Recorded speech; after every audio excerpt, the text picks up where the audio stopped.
as my grandmother in Taiwan used to say, l'chaim.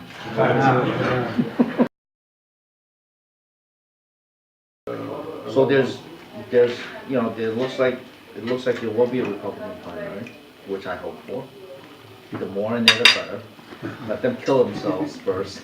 But I think there's still more Republicans to join the fray. And I'm glad to see Joe Lota is getting a honeymoon period, which I think will be over in a relatively short time.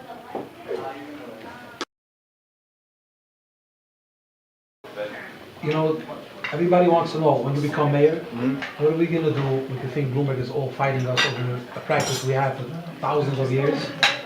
You know, on the Brixton, he's fighting us tooth and nail, and you just, I would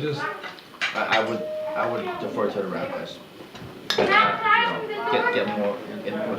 This is such a strong thing in this I know, community. I know. Feel like, you know, for years and years it worked until now, and all of a sudden you come in and you decide I don't understand. No, I think there's still a long way. I mean, I keep having to approve more emergency expenditures. We're already up at $850 million. Wow. Just from what the city's paying.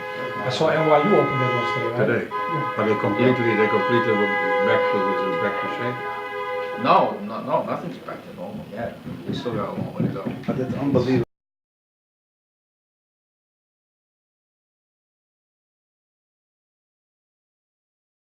What are you going to do different than where the city is now? What's going to happen? Just let me give us a little input, you know, instead of them asking me later. Sure. Well, listen, I mean, I think the economy is still one of the top issues, if not the top issue facing the city of New York. And there's going to be some economic recovery. My office does project that there will be some better economic times ahead in the next couple of years.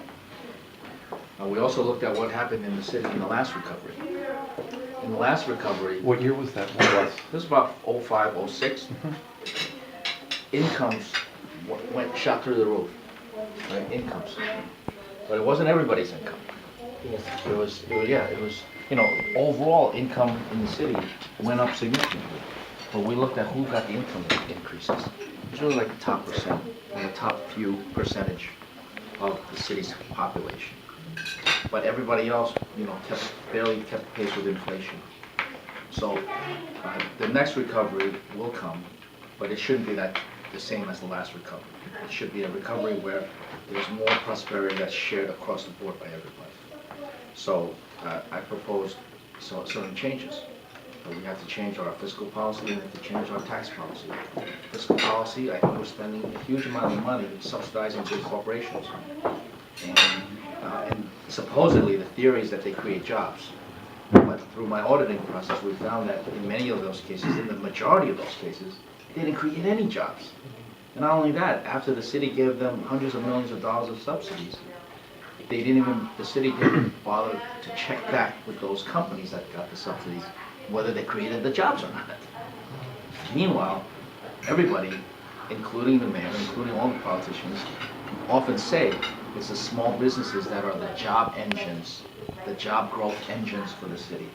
The majority of people in New York City are employed by small businesses, not by the big companies. That's across, it's an absolute truth. Across the USA, it's like that. Across the USA, but even in New York City, Even in New where we York. have huge companies, the majority of people still work for small businesses. So I propose, why not level the playing field?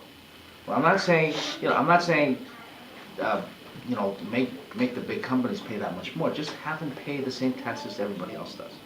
So some of you may have been at my State of the City speech last week, where I called for insurance companies, for example, to pay the general corporation tax like all the other businesses do. That we're losing $300 million a year from that exemption. So have the big insurance companies pay the general corporation tax in the city like all the other companies do. And how about we exempt companies, small businesses that have a tax liability of less than $5,000. Exempt them from having to pay the tax at all. That would only cost $200 million a year, and it would remove that tax liability for 85% of small businesses in the city. I think that's a pretty fair trade. Have the insurance companies pay their share, small businesses, when they have such small bills, it's almost more like a nuisance than an actual bill. Let's remove the nuisance for them. Let's show them that city government is actually helping the small businesses. Same thing, private equity funds, they currently don't have to pay unincorporated business tax. Meanwhile, obviously, all the small businesses have to pay that. I propose that the small businesses that earn less than $250,000 a year be exempt from that unincorporated business income tax. And let the private equity funds pay their fair share of that tax. Again, same cost, right? So it's about leveling the playing field and making sure that the next economic recovery actually benefits everybody across the board. No, nobody should be subsidizing anybody. John, I'm surprised, you sound like a Tea Party member. I have Yeah, listen, No, really, I'm a man of the people who says government should step aside a little bit and let the free market really work. that's, yes, exactly. Says, living wage is communistic. I know a lot of It's absolutely not. It's the fact that they choose a small percentage of companies to give the subsidies to. That is interfering with the free market.